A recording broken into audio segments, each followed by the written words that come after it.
and 2.5 weeks, we finally landed on a data set. So this data set currently has 386 images belonging to patients tested COVID positive and 500 images belonging to patients who tested COVID negative. And so moving on. So basically, we use transfer learning and we use MobileNet V2. But to increase its performance, we've added some layers at the end. So after we flatten all the layers, we added dropout to counter overfitting and added a dense layer and then added softmax output with like 2 units. So then we compiled the model and then we trained it. So initially the results we were getting are here down below. Yeah. So initially we got these results which were like pretty good, but also like this model was arrived upon after a week of research and training across different models, different optimizer, and etc. So this was the initial result of this model that I just showed you.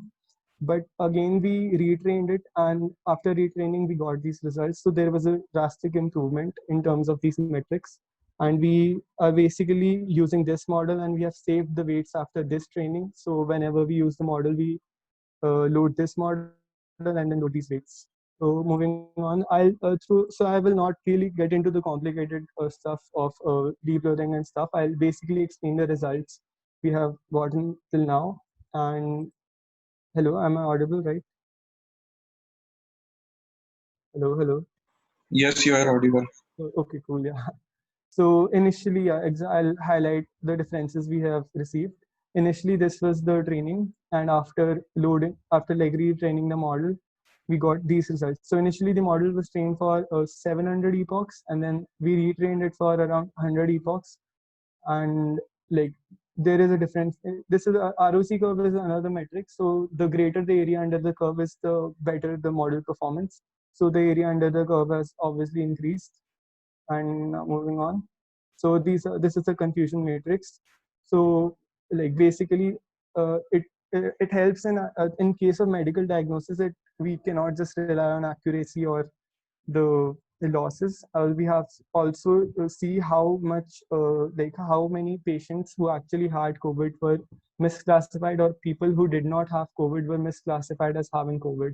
So confusion matrix helps us in using that, and this is present in the scikit-learn library. So yeah, so basically initially we had like these misclassifications, but after like training again, we reduced it, and like we have finally fine-tuned the model, and this is the one we are going to use.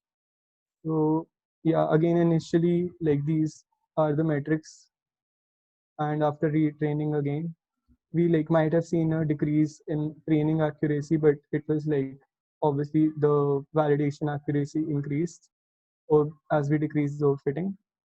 So initially, yeah, this is the graph for initial training. We trained for 700 epochs, and this very smooth curve, like this is jaggery, but like the whole in the essence, it is very smooth.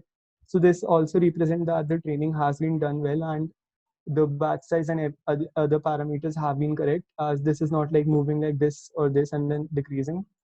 So after retraining, we actually just observed that the validation has accuracy has stagnated and the training accuracy just fluctuated, but the the training loss decreased, and like a bit of validation loss has increased. But overall, it has led to the better performance in terms of precision recall and F1 score. So to like state how much project has been completed, I have divided into different parts. So data collection has been done, model training has been done. We have hyper-tuned it for around uh, a week, and other people are also currently making different models, and the web application is in process. We made one today, but it's not like very UI friendly.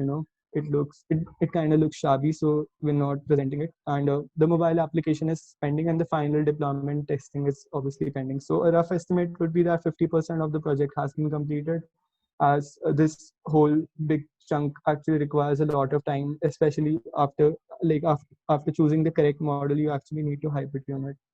So that is the work that has been done, and the next steps are obviously working on the web application and mobile app. So that will be all for my presentation, and thank you. So I can receive questions now.